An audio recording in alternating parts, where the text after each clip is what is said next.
One, two, 1, 2. All right, West Michigan. This is Robert S. on the Pulse of the City. And you know, I've been reaching out to congressional candidates, trying to get them on the radio to get interviewed.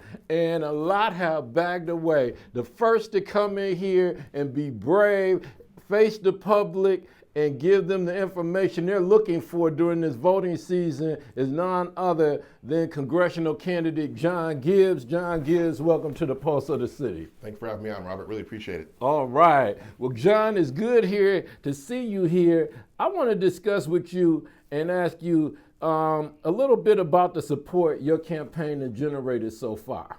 Sure, Robert, I'm very proud to report that we're receiving quite great support. I began this campaign a year ago, just over a year ago, and at that time, not many people had heard of us, but thankfully, due to the hard work of all of my staff, we've been getting out there like crazy. During the primary season, we visited every single city and township in this newly drawn congressional district. That's all 38. We went to all of them, we've met thousands of people, we talked to people, and when you talk to someone face to face, there's something special about it because people can size you up, look in your eyes and see what you're all about.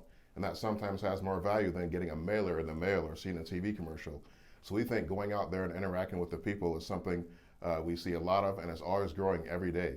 That's why we have so many yard signs out there, way more than my opponent. That's why we have a lot more bumper stickers and a lot more door knocking going on. So we have a lot of grassroots support out there. We also have a lot of financial support. It's not something you want to think about, but the reality of our system is that you do have to raise a lot of money in order to run a campaign. And so it's one of those things where, don't hate the player, hate the game. That's just what I got to do to stay in it. And so we're seeing a lot more fundraising. We had our biggest quarter yet that just ended. And so we're seeing a huge amount of momentum that's increasing as we head into November with that as well. Because people are looking and saying, I like this John Gibbs, I like his background, I like his qualifications. And this is a very winnable race as long as he has the resources he needs to get out there and get his name out there. And so they're thinking that, and then they're coming on board financially as well. And we're seeing a big increase in that. So whether it comes to grassroots or whether it comes to the fundraising, we are seeing a really rapidly increasing momentum out there and support. So I'm very thankful to God for that. All right. Hey, I want to move on to this other question, a little controversial. There's a whole lot of attack ads that are out this year. Some claim that you want to take away Social Security and that you would like to endanger women. Why would they say that? And what can you say to set the record straight or let us know what's going on with some of these ads? Sure. Well, the reason they're saying that is they're hoping to convince enough people out there that it's true that they will turn against me. But I'm thankful to report both of those are not true. I do not want to cut Social Security at all. Never in my life have I said I want to cut Social Security. In fact, God willing, if I win the election, we're going to protect Social Security and make sure it's there for the long term and make sure we get these politicians to stop stealing from Social Security. This is an ad that is run against Republican candidates all around the country. They run the same kind of ad because many of our voters out there are 65 and older. And they are trying to frighten that voting bloc into not voting for me and other candidates out there by saying we want to cut Social Security, even though I've never in my life said that. That's the story behind that one. The other one out there, when I was in college, I wrote a very funny satirical site, well, at least we thought it was supposed to be funny at the time. We were talking about what does freedom mean? What does liberty mean? If a person, can a person choose to work if they want to or stay at home if they want to? That's what freedom means. And so based on that, we started a dialogue on feminism back in college. But it was over the top. It was something I wrote when I was a 19-year-old kid. But they're trying to go back and dig that up and act like it's something current. And it goes against all basic reality.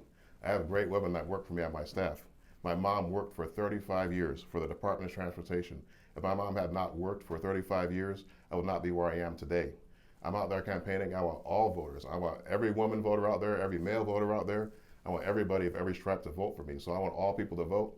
I want all people to work, like the great folks on my campaign who work for me. In fact, if you look at the policies, my policies, I believe, are by far the best for everybody, including families and women. Whether you want to talk about lowering crime, that's a huge benefit for women to have safer streets and not have to worry about getting attacked. You talk about lowering gas prices, that's a huge benefit for all families who have to worry about putting food on the table. Now when you bring down gas prices, they got more money for groceries and whatever other stuff they need. When you talk about bringing down the grocery store prices, whatever it is you need at the store, you reduce that, you put more money into the pocket of families, and that's better for all people, especially women. So my policies are by far better for women and everybody in our district. So both of those attacks they're running are not true. And if I may be very blunt about it, this is a typical attack that is often run against black men, that we're predators and a danger to women. You can make no mistake that they're playing off that ancient stereotype when they're running this ad against me. So You see all these factors coming together, and the funniest thing I think about it is many people have the conception that the Democrat Party is the party of Black Lives Matter. If that's the case, why are they spending so much money running lies against a black man? For me, it's just a very fascinating conundrum for them to think about. All right, that's a question I'm going to be asking all the candidates, but it's nothing better than getting a candidate a chance to come out and talk to the public directly, especially when there's so many ads out here that are putting words in all of the candidates' mouths. For every congressional race in the 3rd District, there's always been a debate. We've been looking forward to seeing a debate with you and your opponent. Why isn't there a debate? Is that your fault, or what's going on with why there's not a debate? You know, I would love a debate. I would love nothing more than to get on the stage with my opponents and go back and forth and talk about the issues, talk about our backgrounds, talk about our qualifications, because I'm sure that I would win the debate. I would love to do that. What happened there was something set early on, a couple of months ago. I had to cancel that debate and move it due to a conflict, so we offered many alternative dates. We offered those alternative dates and said, let's get it set for an alternative date. No response whatsoever. So time went on, and we got 2 more debates scheduled. We accepted it, and the hosts also accepted it. But my opponent turned both of those down. They turned down both of our offers for debates. And that's where we stand right now. We had 2 out there. They turned them down both, and so now there's nothing on the calendar. We hope to get something scheduled. I want to get something scheduled, and I really, really, really hope my opponent will say yes so we can do a debate. I would love to do one. All right, West Michigan, you just heard from John Gibbs that he is willing to debate for this 3rd District congressional seat. So we got 50% of what's going on that side of the debate. John Gibbs says he is willing to debate. What is your vision for the people of the 3rd District, and how does that relate to your personal story? Sure. So my personal story, I believe God has given me a good path in life, because this country has been very good to my family, and I want that for everyone. I want every single kid growing up in America to have the same chances that I did, and that's why I'm doing what I'm doing. When I grew up, my mom focused on education. That was really big, and I'm very thankful she did that, because my sisters and I were able to take all the hard classes and the advanced classes, because my mom knew that would help us go to a good college and set us up better for the future. And my parents didn't go to college. I was the first in my family to go to college. So since my mom focused on that, I'm thankful that I went to Stanford to do my bachelor's in computer science out there. Then I stayed out in Silicon Valley and worked as a software engineer in Silicon Valley. And I worked for a cybersecurity firm. I worked for Palm, if you remember, like the Palm Pilot or the Palm Trio, kind of a pre-iPhone type smartphone. I worked on that. Then I went to Apple and worked on the actual iPhone itself. And I worked on that before it came out. So it was very much of a blessing to be able to work on such a groundbreaking product under Steve Jobs. Then after that, I decided to go to Japan and become an evangelical missionary, because I took Japanese in college and I studied abroad in Japan. So I wanted to use that for a higher purpose and serve the Lord with that. So I went to Japan for several years as the evangelical missionary. And let me just say that, you know, there's very, very, very few black men, both in Silicon Valley as well as in Japan, as evangelical missionaries. So I've been in environments where I've been around all kinds of people, and I know how to get along with people from different backgrounds better than anyone out there. Having lived in Japan, I speak Japanese, so I speak in Japanese every day. I'm not only the only Christian around, I'm the only American around, and I'm the only black person around for many miles. But I enjoyed it because God has gifted me to be able to get along with people from many backgrounds. After I came back from Japan, I went and did my master in public administration at Harvard Kennedy School. I learned a lot about how the government works, budgets, and all those kind of things. And after that, I went to work in President Trump's administration under Dr. Ben Carson at HUD. And it was quite a blessing to be able to work under Dr. Carson, and I ended my time in the administration as acting assistant secretary for community planning and development. I had 700 employees under me and managed an $8 billion budget. And I think when I look at the totality of those experiences, they qualify me by far better than my opponents to be the representative for our great people here in our community in West Michigan. I've got business experience in Silicon Valley. I have nonprofit experience working in missions in Japan, and I have government experience working in a federal agency, so I know how the laws are made, how the regulations are made, how the committees and the Congress work, and how they all interact with the different lobbyists and interest groups out there. I have that experience from day one. I'm ready to go. My opponent does not. So I think those qualify me well to represent and serve our great people here in West Michigan.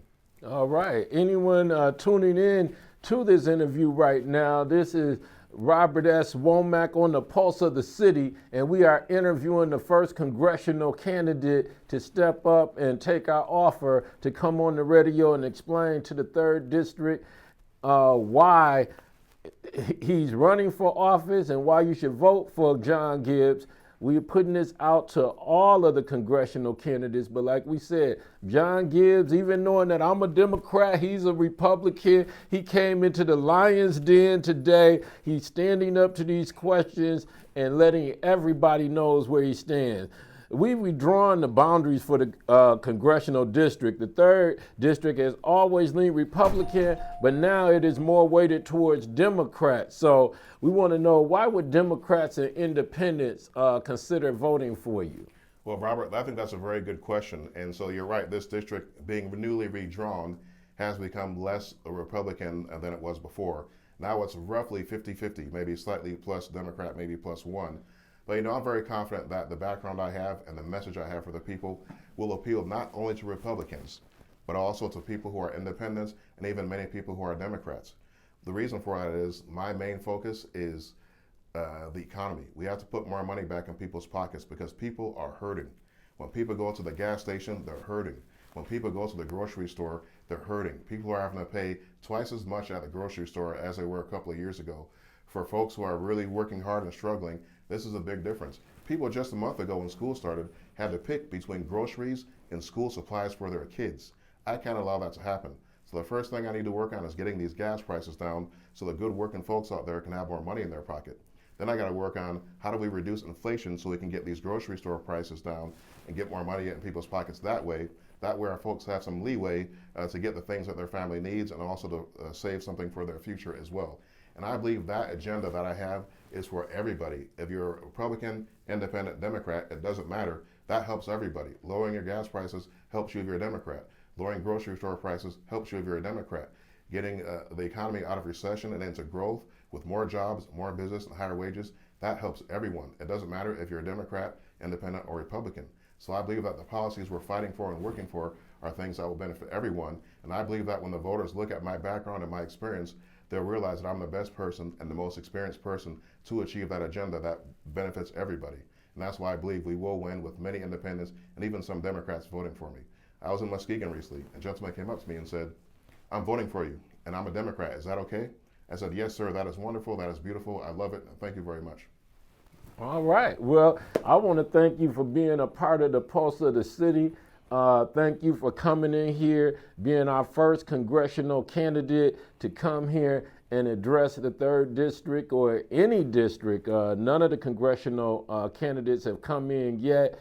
You're the first, and I just want to thank you and let you know that we appreciate it. Our listeners appreciate it because they deserve to hear both sides of the coin to make their decisions on who they're going to vote for. And I will say that I hope that the ads in all these campaigns here are positive throughout the whole state of Michigan. But being an African American, I'm a Democrat. Pulse of the City, we still speak for our community. We did have some concerns about some of the ads that came out about you and some of the photographs that are sometimes at the barbershops, they don't even get a chance to hear the words. They just see the photographs. And there have been African Americans who have been concerned about that. But we know that these type of ads are going on everywhere, all across the state of Michigan. But just let you know the community does understand some of your concerns. I'm a Democrat. He's a Republican. But he was brave enough to come in here today. It's like going to the dentist's office. That wasn't that bad, was it? It wasn't. And Robert, I really appreciate it for you to be open-minded enough and fair enough that you allow me to come on and just talk about these issues. So I just want to thank you for that. That's something that's rare in our society today. We need more of. So thank you so much for that. I appreciate it. Yes, and our listeners, beyond popular belief that all blacks are Democrats, and our listenership is whites, black, Hispanics, but the demographic is overwhelmingly African Americans. But we have African American Republicans, Democrats, we have independents, and we have to be fair to all of our listeners. and we would be robbing our listeners if we didn't give them the opportunity to hear from all candidates and be represented. Thank you so much. I appreciate that. Thank you very much for being the first to come in. Thank you. All right, Grand Rapids, Michigan. Once again, we want to thank John Gibbs for being our first congressional candidate to come in here and address this community on why he's running. If you like what he said, and definitely support him, go out to the website, find out what he stands for, find out what the opponent stands for, and vote for the person of your choice. Thank you so much for being a part of the Pulse of the City once again, John Gibbs. Thank you, Robert. Appreciate it.